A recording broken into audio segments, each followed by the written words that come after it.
오늘 우리에게 주시는 하나님 말씀은 고린도전서 3장 16절에서 23절입니다. 너희는 너희가 하나님의 성전인 것과 하나님의 성령이 너희 안에 계시는 것을 알지 못하느냐. 누구든지 하나님의 성전을 더럽히면 하나님이 그 사람을 멸하시리라. 하나님의 성전은 거룩하니 너희도 그러하니라. 아무도 자신을 속이지 말라.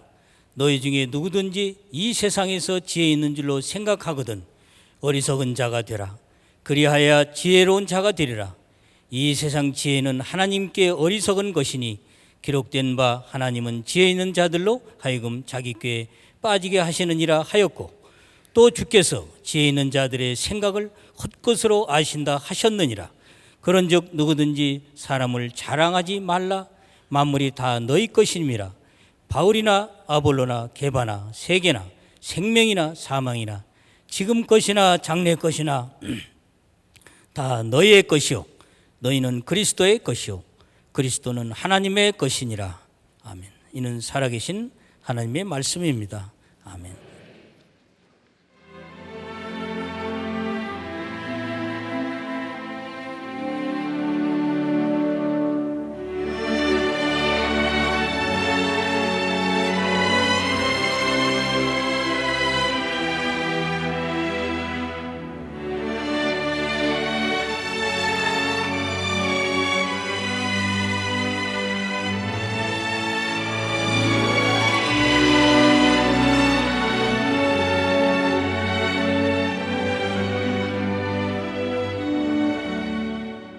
계속해서 고린도전서 말씀을 나누고 있습니다. 오늘은 지혜로운 자가 되십시오 라고 하는 제목으로 말씀을 나누겠습니다. 오늘 사도 바울은 이 지혜에 대해서 분별할 줄 아는 사람이 되라고 말하고 있는데, 정말 우리들이 살아가는 이 시대가 분별의 지혜가 필요한 때를 살아가고 있는 것 같습니다.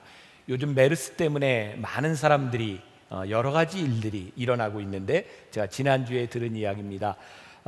어떤 분이 스타벅스에, 우리 교인 중에 한 분인 것 같아요, 앉아 있는데 어떤 손님이 스타벅스에 들어오자마자 앞에 비치되어 있는 시럽에 가더니 시럽을 짜가지고 손을 이렇게 비비고 들어왔다는 얘기를 들었어요.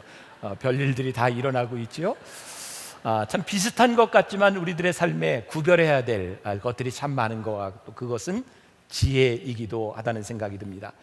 오늘 우리들에게 주시는 가장 중요한 말씀 중에 하나가 사도 바울이 여러분들은 하나님의 거룩한 성전입니다 라는 말씀입니다. 우리들이 살아가는 동안 우리들이 성전임을 우리들이 알고 구별하고 살아가는가, 이것은 어쩌면 우리 신앙의 굉장히 핵심적인 질문일 것 같습니다. 언젠가 저와 함께 이렇게 설교를 바꾸어서 했던 장경동 목사님이 집회를 마치고 나서 저와 함께 식사를 하게 되었습니다. 신앙생활을 얼마 시작한 지 안 되는 교인이 식사 대접을 하게 되었는데, 식사 중에 이분이 잠깐 나갔다 들어오더라고요. 보니까 그 시간을 참 참기가 힘들어서 담배를 피고 온 것 같아요. 냄새도 솔솔 나고. 이 장 목사님이 그렇게 이야기를 했습니다. 예수를 잘 믿고 성령님을 모시려면 담배를 끊으세요. 연기가 가득하면 예수님 답답해서 오시겠소? 이렇게 이야기를 하시더라고요. 저에게 굉장히 인상적인 이야기였습니다. 우리들 속에 무엇이 있는가는 또 우리들 속에 무엇을 가질 것이냐하고 연관이 되어 있는 문제입니다. 여러분들 속에는 무엇이 있는가? 제가 지난주에 읽었던 책 중에 새로 나온 책인데, 짐 심발라라고 하는 브루클린 태버네클 처치의 목사님이 쓴 책이 있습니다. 성령으로 다시 시작하라.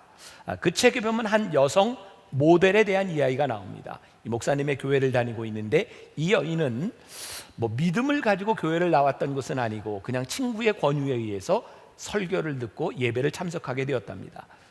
어느 순간에서부터인가 믿음이 들어가기 시작했고 하나님의 사람으로 사는 것에 대한 고민이 시작되었는데, 모델이기 때문에 그런 사람들이 함께 모이는 파티에를 자주 참석을 했었던 것 같아요.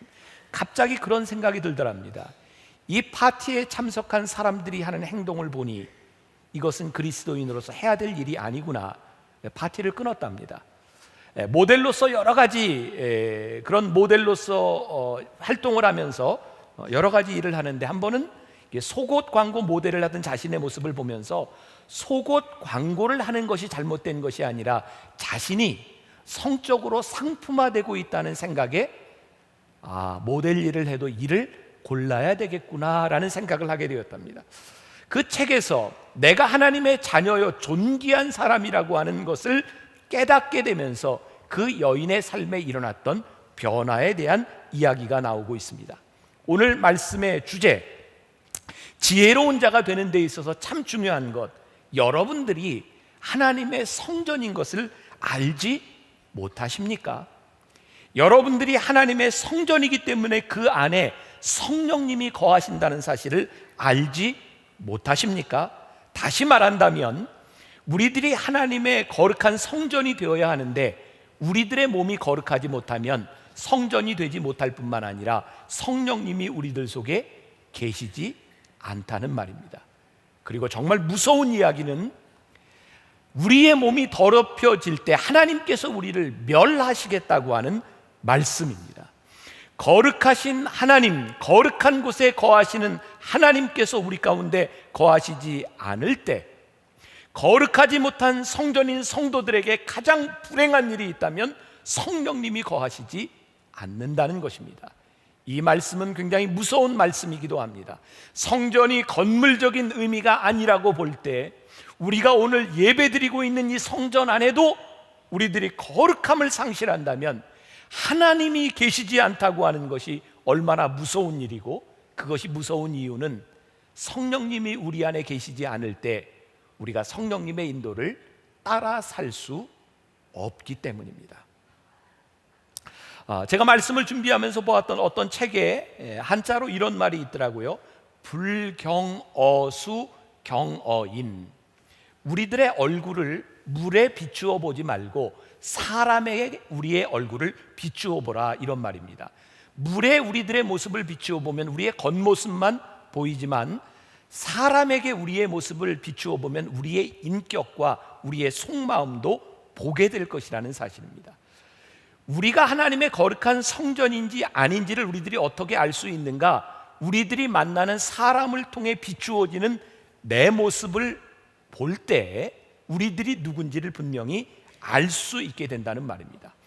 여러분들과 함께 살아가고 있는 가장 가까운 사람들에게서 여러분들의 모습이 있다는 말이죠. 오늘 본문 말씀 17절에 누구든지 하나님의 성전을 더럽히면 하나님이 그 사람을 어떻게 멸하시리라. 하나님의 성전은 거룩하니 너희도 그러하라 라고 말씀했어요. 이 말씀을 묵상하며 준비하던 중에 저에게 떠오른 인물이 하나 있었습니다. 사무엘상 2장에 나오는 당시의 제사장이었던 엘리 제사장이었어요. 엘리 제사장에게는 두 명의 아들이 있었습니다. 아시죠? 홈리와 비느하스. 그런데 이 홈리와 비느하스가 제사장의 아들이었다는 것은 무엇을 의미하면 그 사람들이 또 제사장이 될 것이라는 말입니다. 근데 이들이 얼마나 타락하고 죄를 지었냐면 하나님께 드려지는 제물을 하나님께 드리기 전에 자신들이 가져다 먹습니다. 또한 성전 회막에서 수종드는 여인들을 데려다가 취합니다. 성적인 죄에 빠지게 된 일입니다. 사무엘상 2장 23절에 이 일을 가리켜서 뭐라고 얘기하냐면 너희가 어찌하여 이런 일을 하느냐? 내가 너희의 악행을 이 모든 백성에게서 듣노라. 엘리 제사장이 자기 아들들이 하는 일들을 어떻게 해요? 들었다고 되어 있습니다. 악행을 들었다. 잘못된 게 없는 것 같습니다. 그런데 아주 심각한 문제입니다. 감리교 신학대학의 교수로 있는 구약학 왕대일 교수가 쓴 삶에서 그리스도가 빛나게 하십시오 라고 보면 이 부분에 대해서 악행을 듣는다라고 하는 말을 이렇게 표현하더라고요. 우리가 마치 하나님의 말씀을 듣는 것처럼 악행을 듣는다. 지금 악행이 일어나고 있는 것이 문제가 아니라 악행을 듣는 것이 문제라는 거예요. 이게 무슨 말인가요? 엘리 제사장이 섬기던 그 시대에 하나님의 말씀이 희귀하여 하나님의 이상이 보이지 않는데, 아까 제가 불경어수 경어인이라고 하는 말을 했죠. 엘리 제사장이 자신의 아들들을 통해 악행을 듣는 것이 중요한 것이 아니라 그 아들들의 모습을 보면서 자신의 모습을 보았어야 합니다. 내가 자식을 제대로 기르지 못하고 이 불경한 일들이 일어나고 하나님을 모독하는 일들이 일어나는, 거룩함이 훼손된 일들이 일어나는 그 자식들의 모습 가운데서 자신의 모습을 보았어야 합니다. 하나님의 말씀이 더 이상 들리지 않는 희귀한 시대를 살아가고 있는 제사장으로서의 잘못된 모습을 보았어야 한다는 거예요. 여러분, 무서운 이야기인데 여러분들의 자녀들 모습 가운데 여러분들의 모습을 보아야 된다는 말입니다. 여러분들의 자녀의 신앙의 모습 가운데 여러분들의 신앙의 모습이 있다는 거예요. 무서운 이야기인데 오늘 예배를 드리고 있는 만나 교인의 교인들의 모습 가운데 설교하고 있는 담임자의 제 모습이 있다는 말입니다. 여러분들이 가장 가까이에서 만나는 그 사람들에게서 여러분들의 모습이 보여져야 된다는 말입니다. 무서운 말씀입니다. 그리고 중요한 것은 우리가 그리스도의 성전이기 때문에 그 누군가가 우리를 통해서 보는 성전의 모습을 통하여 그들이 하나님을 믿어야 될 터인데 오늘날 우리들의 거룩함이 사라져버린 것이 얼마나 큰 문제인지. 사무엘상 4장으로 가면 이스라엘 백성들이 블레셋과의 전쟁에서 패하고 난 이후에 홈니와 비느하스가 전쟁에 이기기 위하여 하나님의 법궤를 들고 전쟁에 나갑니다. 어떻게 됐는지 아세요? 전쟁에 집니다. 진 것이 문제가 아니라 홈니와 비느하스가 전쟁에서 죽임을 당합니다. 그 죽임을 당했다는 이야기를 듣고 엘리 제사장이 놀래서 의자에 떨어져 목이 부러져 죽습니다. 엘리 제사장과 그 두 아들이 다 죽습니다. 하나님께서 멸하시겠다고 하는 말씀이 그대로 이루어진 부분이기도 합니다. 여러분 잘 기억하십시오. 거룩하지 못한 백성들에게는 법궤가 어떤 능력도 나타내지 못합니다. 우리가 흔히 착각하는 것이 있습니다. 우리가 오늘 예배를 드리면 그 예배를 드리는 우리의 행위들이 우리를 지켜줄 것처럼 착각합니다. 우리들이 하나님의 말씀을 듣는 것이 뭔가 우리를 지켜줄 것처럼 착각합니다. 중요한 것은 우리들이 하나님 앞에 거룩해지기 시작할 때 하나님의 말씀이 우리들에게서 능력이 되기 시작하고 여러분들이 하나님 앞에 거룩함을 지키기 시작할 때 이 교회가 단순한 건물이 아니라 하나님의 거룩한 능력을 드러내는 곳이 될 것이라는 사실입니다. 오늘날 말씀의 능력이 사라졌다, 교회가 힘이 없어졌다라고 하는 이야기는 다시 말하면 우리들에게서 사라져버린 거룩함에 대한 문제입니다. 여러분들은 지금 이 시대를 바라보며 어떤 생각을 하시는지 모르겠어요. 우리들이 회복해야 될 것은 교회에 사람이 부흥하는 일과 건물이 커지는 일이 아니라 오늘 이 안에 있는 하나님의 성전인 우리들의 거룩함이 회복되어야 되는 일들입니다. 사도 바울은 이야기합니다. 지혜로운 자가 되십시오. 오늘 18절과 19절 말씀을 다시 한번 같이 봉독해 보겠습니다. 18절 19절 말씀. 자, 시작. 아무도 자기를 속이지 말라. 너희 중에 누구든지 이 세상에서 지혜 있는 줄로 생각하거든 어리석은 자가 되라. 그리하여야 지혜로운 자가 되리라. 이 세상 지혜는 하나님께 어리석은 것이니 기록된 바 하나님은 지혜 있는 자들로 하여금 자기 꾀에 빠지게 하시느니라 하였고, 반대 이야기를 하고 있죠. 너희들이 지혜롭다고 생각하는 것, 그것이 하나님 앞에 얼마나 어리석은지, 하나님 앞에서 너희들이 어리석은 것처럼 보이는 일이지만 하나님이 그것을 지혜롭게 하시리라. 제가 말씀 시작하면서 우리들이 분별해야 될 것이 참 많다는 생각을 했습니다. 우리의 삶은 어쩌면 우리들의 잘못된 선택에 대한 결과일지 몰라요. 과연 우리들의 판단이 얼마나 옳은가, 우리들의 눈에 보이는 우리들의 생각들이 얼마나 옳은가. 말씀을 준비하면서 보았던 이야기인데, 재밌는 이야기인데 이런 이야기를 듣고도 재미가 없으면 메르스 때문에 그런 줄 알게요. 어떤 남자가 약국에 들어갔답니다. 약사에게 얘기합니다. 제가 딸꾹질이 심한데 약 좀 주세요. 그랬더니 이 약사가 가만히 이렇게 뒤로 돌아섰다가 갑자기 이 사람의 뺨을 쫙 때렸답니다. 이 사람이 깜짝 놀랐는데 약사가 딸꾹질 멎었죠? 멎었죠. 그러잖아요. 놀라게 하면 딸꾹질 멎는다고. 근데 이 사람이 근데 딸꾹질은 내가 아니라 내 아내 때문에 맞는데 이 사람이 맞은 거죠. 이 약사도 아마 잘한다고 한 일일 텐데 잘한 게 참 잘한 일이 아닌 것 같아요. 여러분들의 삶을 한번 잘 보세요. 내가 잘했다고 생각했던 일들이 정말 잘했던 일인가? 여러분들이 지혜로 판단했던 일들이 정말 지혜로운가? 우리들의 삶에는 우리의 계획대로 되지 않는 일들이 참 많이 있습니다. 우리는 나 자신을 내가 잘 안다고 생각하고 우리의 인생의 계획을 세우지만 그것이 그렇게 잘 되는 일이 아닐 때도 많이 있습니다. 참 좋은 찬양이 있어요. 내 이름 아시죠? 라고 하는 찬양인데 아는 분들 한번 같이 불러볼까요?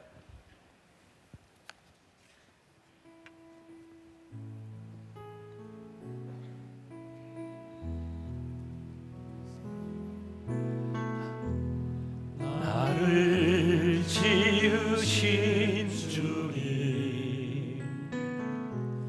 내 안에 계셔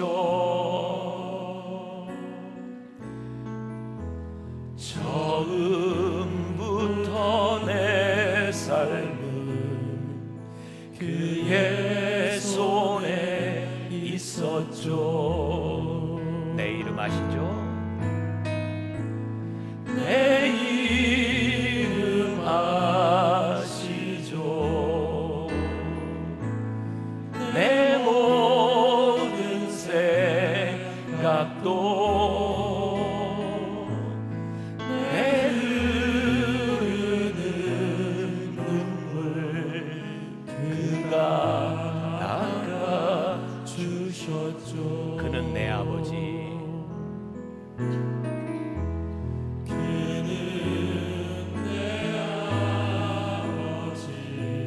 난 그의 소유 난 그의 소유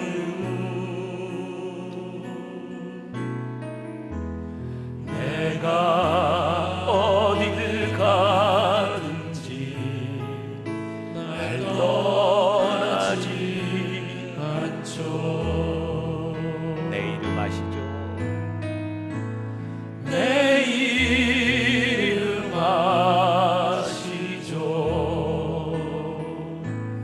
내 모든 생각도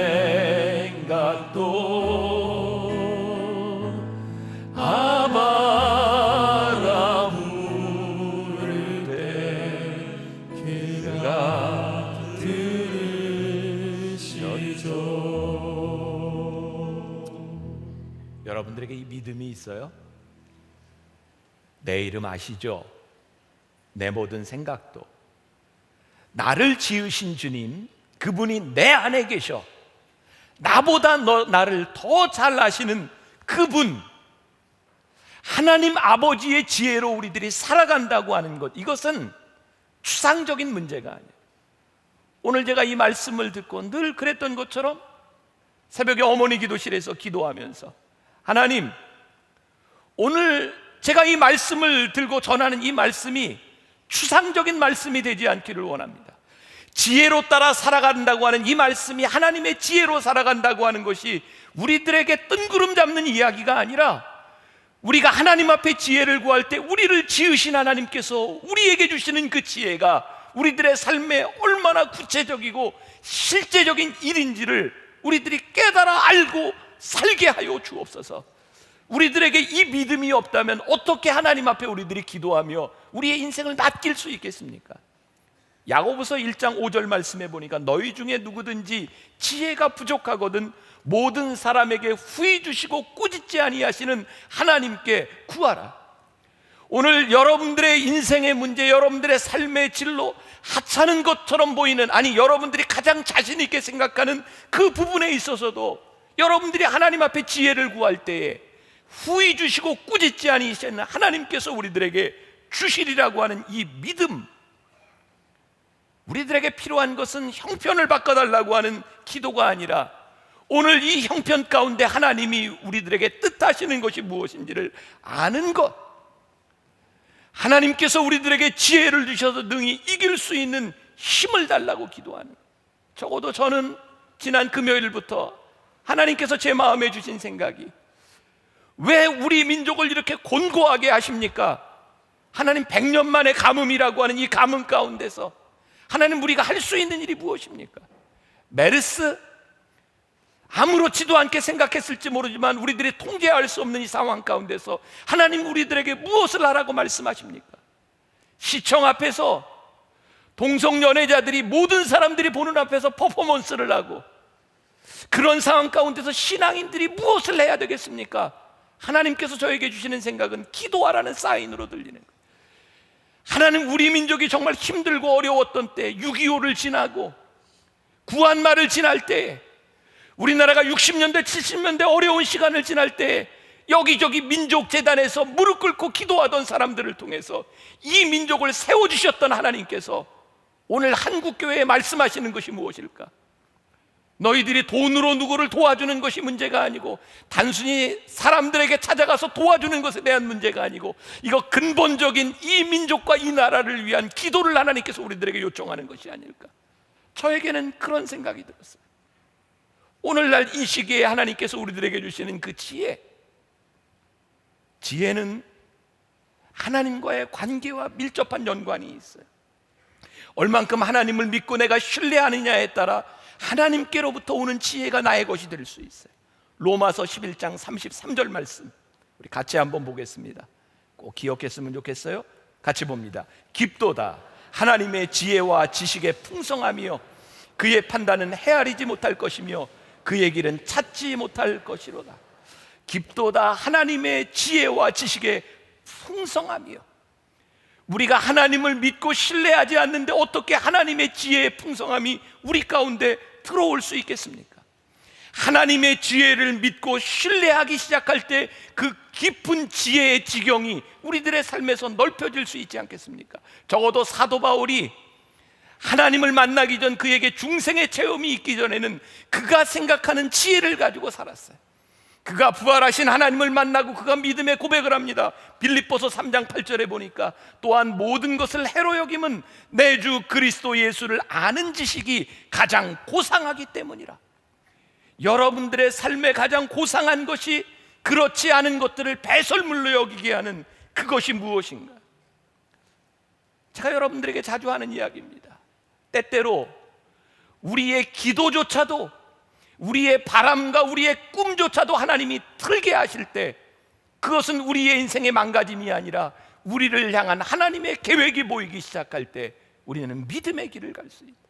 창세기 26장에 보면 우리가 잘 아는 이삭의 이야기가 나오고 있어요. 이삭이 그랄 지방에 거하게 될 때에 그가 그 땅에서 정착하기 위해서 우물을 파요. 당시 근동 지방의 이스라엘 지역에는 물이 그렇게 나오는 데가 아닙니다. 우물을 팠는데 물이 나와요.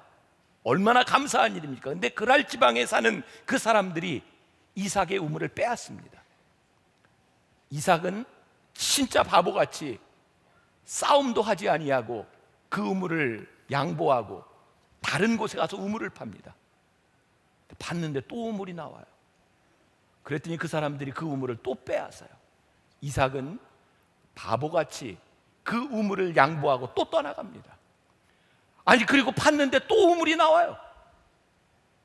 그때 놀라운 신앙의 고백이 창세기 26장 28절에 그 우물을 빼앗았던 사람들의 이야기입니다. 그들이 이르되 여호와께서 너와 함께 계심을 우리가 분명히 보았으므로 우리의 사이 곧 우리와 너 사이에 맹세하여 너와 계약을 맺으리라 말하였노라.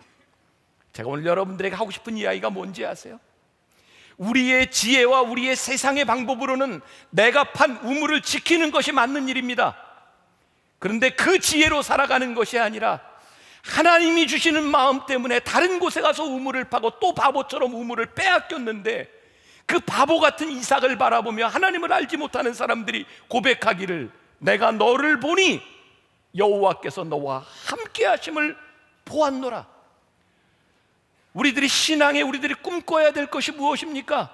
우리들이 정말 바보처럼 사는 것 같고 세상의 지혜로 사는 것 같지 아니한데, 우리들이 미련한 것 같은데 우리의 삶을 통해서 사람들이 고백하는 거예요. 내가 너를 보니 하나님이 계시는구나. 세상의 지혜를 하나님이 패하셔서 미련한 것들을 통하여 영광을 받으시는 순간입니다. 우리가 하나님을 믿고 신앙으로 살아간다는 것이 적어도 세상과는 달라야 하지 않겠는가? 제가 참 좋아하는 말입니다. 신앙으로 산다고 하는 것은 세상에 대하여 어리석게 사는 일이다.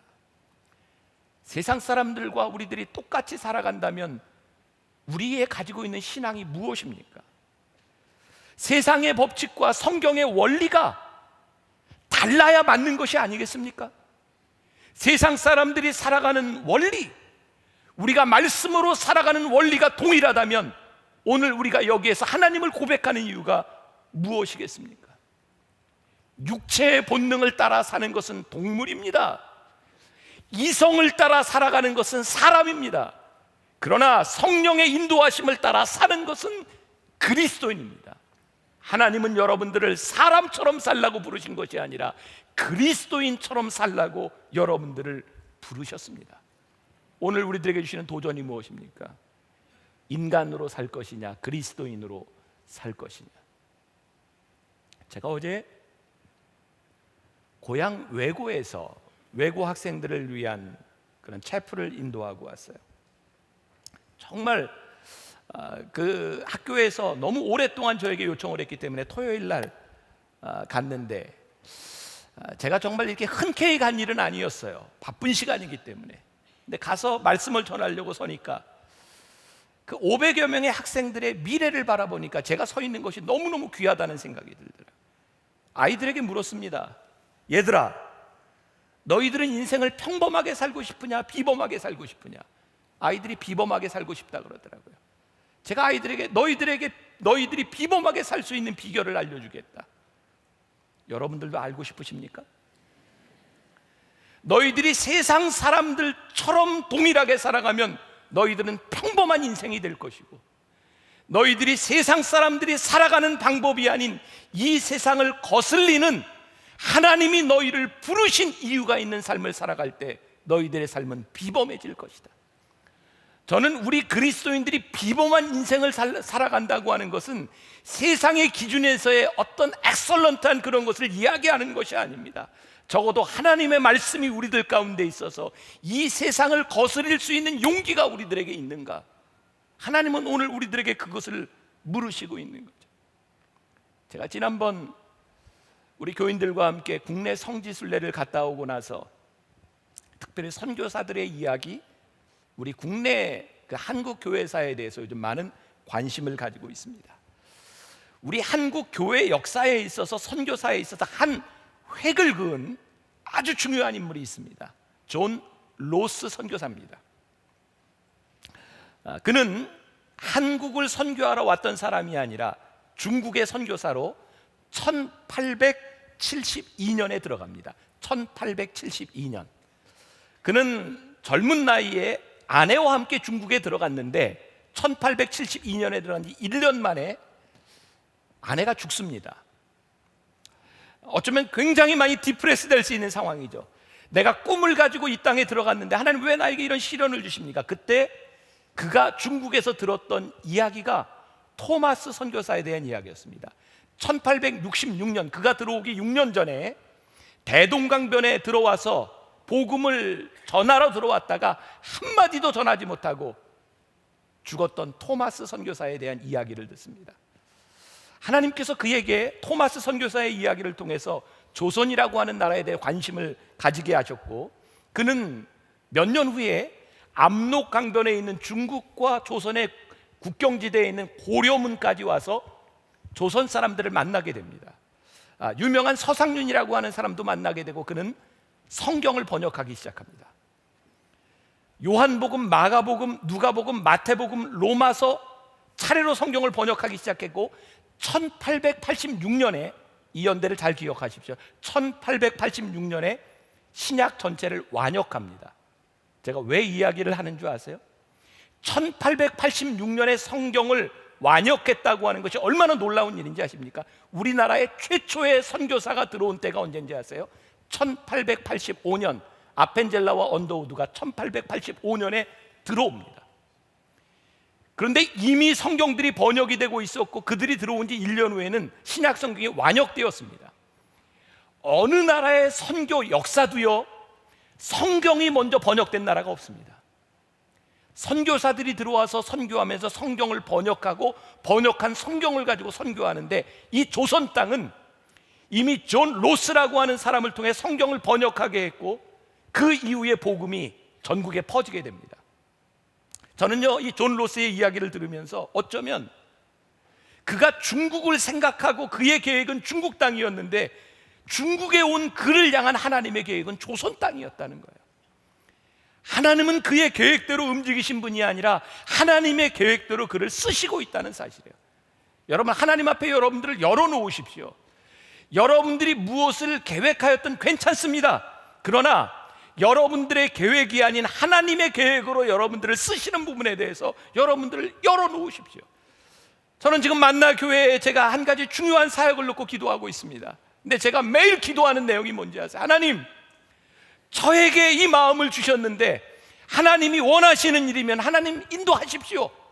그러나 하나님이 원하시지 않는다면 막아주십시오. 순종하겠습니다.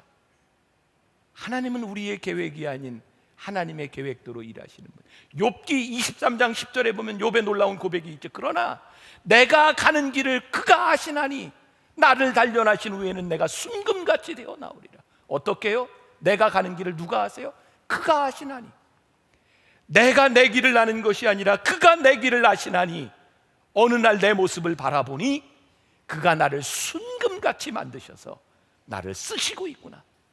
여러분들의 인생의 가장 놀라운 믿음의 고백이 무엇일까요?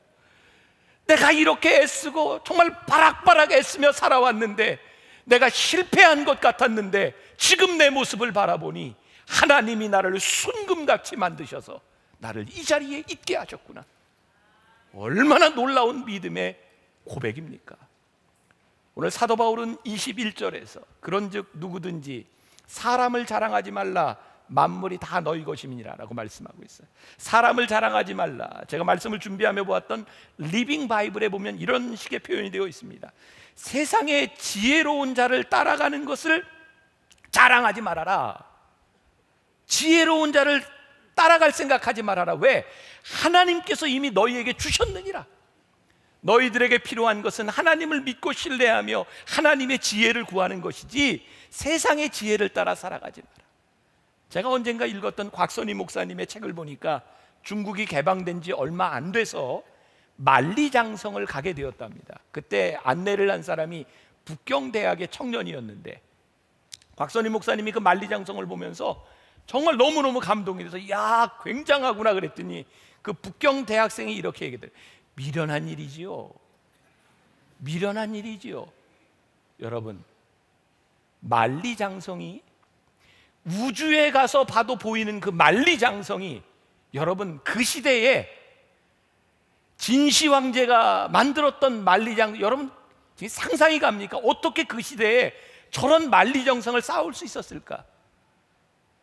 만리장성 쌓고 얼마 안 돼 제국이 멸망합니다. 외적이 침입하지 말라고 만들어놓은 만리장성 금방 넘어갑니다. 저는요, 처음 삼국지를 읽었을 때, 삼국지 읽어보셨어요? 남자가 삼국지를 안 읽어보고 인생을 얘기하지 마라 그러잖아요. 삼국지 전 여러 번 봤거든요. 삼국지 너무너무 재밌잖아요. 그 삼국지에 나오는 그 도원결이, 제갈량 얼마나 멋집니까? 거기 나오는 뭐 손권, 뭐 이제 주유, 뭐 이런 사람들 너무 멋지지 않아요? 얼마 전에 나왔던 적벽대전 1, 2 그 영화를 보면요, 사실 조조라고 하는 인물이 이 삼국지에는 굉장히 이렇게 부정적으로 묘사가 되어 있지만 굉장히 이렇게 똑똑한 재상이었다 그러죠. 이 조조가 80만 대군을 이끌고 그 적벽에서 싸우잖아요. 그때 손권, 유비 같이 이렇게 동맹을 맺죠. 제갈량도 나오고 주유천하라고 할 만큼 유명한 주유도 나오고 전쟁에 이깁니다. 80만 대군을 물리칩니다. 제가 삼국지를 보면서, 제가 중학교 때 삼국지 처음 보면서 진짜 허망했던 게 뭐냐면 그 주인공들이 다 사라지고 그들이 천하를 제패하지 못했다는 거예요. 굉장히 허무하더라고요. 제갈량도 주유도 천하 통일하지 못합니다. 우리 삶의 지혜 있는 자들, 그 지혜가 굉장한 것 같은데 그렇지 않습니다. 지금 이 세상을 움직이고 있는 세상의 원리들이 굉장한 것 같은데 그렇지 않습니다. 하나님께서 우리들에게 말씀합니다. 세상의 지혜, 세상의 똑똑한 사람들 자랑하지 말아라. 이미 하나님께서 우리들에게 모든 것을 주셨는데 너희들이 분별하고 거룩한 성전이 되어서 너희들이 살아가는 것, 하나님께서 오늘 너희들에게 말씀하시는 그것을 아는 것. 그래서 저는 하나님의 사람은요, 성령의 물결을 타되 세상의 물결을 거슬러 올라가는 것이 하나님의 사람이라고 생각해요. 저는 여러분들이 정말 바보처럼 살았으면 좋겠어요. 오늘 제가 여러분들에게 신앙의 도전을 드립니다. 여러분들이 일주일을 살아가는 동안 세상에 똑똑한 일이 아니라 내가 정말 바보 같은 결정을 한번 해봤으면 좋겠어요. 바보 같은데 여러분들의 마음을 편하게 하는 일, 성령님께서 여러분들의 마음을 평안하게 하는 일, 여러분들이 정말 똑똑하게 이성적으로 판단했는데 그 판단이 여러분들을 불편하게 하는 것이 아니라 어리석은 일들이 여러분들의 마음을 편하게 하는 일, 저는 그게 이 세상을 바꿀 수 있는 일이라고 생각해요. 하나님의 거룩한 성전이 드러나는 일이라고 생각해요. 여러분 한 주 동안 기도하십시오. 하나님, 제가 이 세상을 바라보며 제 지혜로 판단하게 해주세요라고 하는 기도가 아니라 하나님의 마음을 저에게 주사 이 세상을 바라보는 하나님의 마음이 보이게 하여 주셔서 판단이 아닌 긍휼의 마음이 저에게 보이게 하여 주옵소서. 지금 이 세상을 살고 있는 모든 사람들이 증오하고 미워하고 서로를 헐뜯을 때 우리가 그들을 헐뜯으며 승리할 수 있는 것이 아니라 하나님의 마음이 이길 수 있는 것이 아닌가. 적어도 그 믿음이 없다면 우리가 어떻게 이 세상을 거스르며 살아가겠습니까? 힘든 결정, 근데 우리들에게 찾아오는 평안한 마음, 손해볼 것 같은데 바보 같은 소리를 들었는데 하나님이 드러나는 일, 우리가 하나님을 인정하면 하나님이 우리를 인정하십니다. 우리가 하나님을 사랑하면 우리가 하나님의 사랑을 입습니다. 우리가 하나님의 용서를 실천하면 우리가 하나님의 용서를 경험하게 되어 있습니다. 이것이 그리스도인입니다. 지혜로운 자가 되십시오. 세상에서부터 미련한 자 같으나 그러나 지혜로운 자, 이것은 추상적인 얘기가 아니라 여러분들의 삶에 아주 구체적인 이야기가 될 때 여러분들의 길을 인도하시는 하나님을 여러분들의 입술로 고백하게 될 줄 믿습니다. 다음 한 주간 여러분들 속에 역사하시는 하나님을 고백할 수 있는 귀한 날이 되시기를 주님의 이름으로 간절히 축원합니다. 우리 같이 찬양합시다. 나의 안에 거하라, 나는 내 하나님이니. 우리의 믿음으로 고백합시다.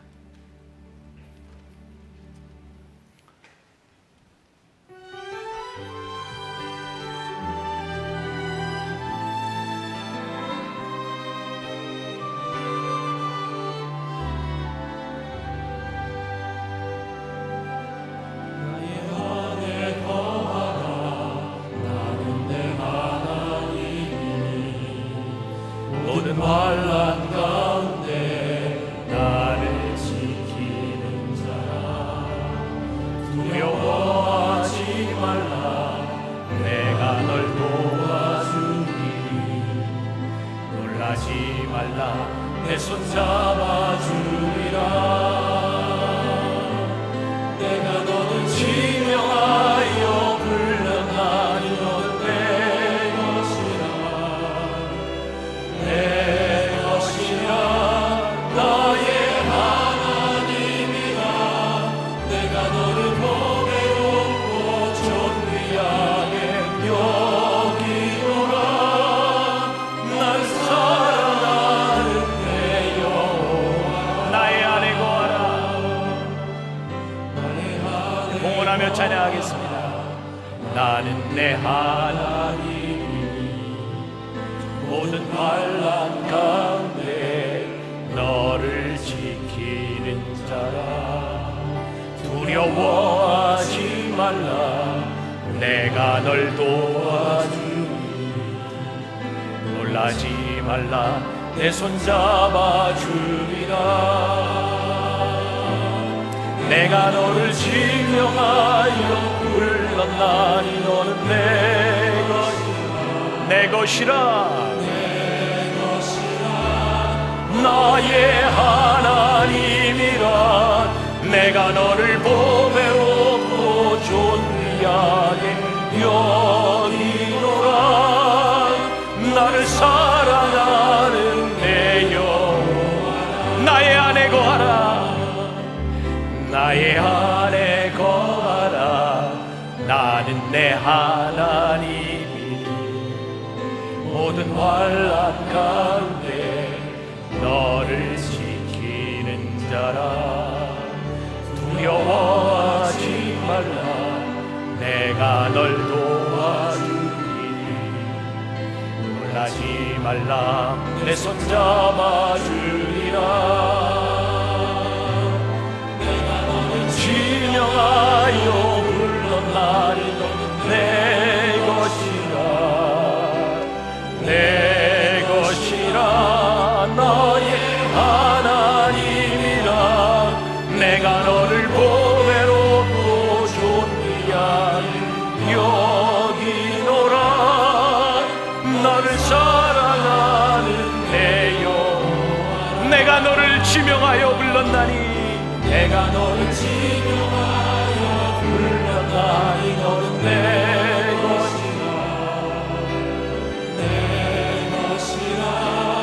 너의 하나님이라 내가 너를 보배롭고 존귀하게 여기노라 너를 사랑하는 내 영혼 내가 너를 지명하여 불렀나니 내가 너를 지명하여 불렀나니 너는 내 것이라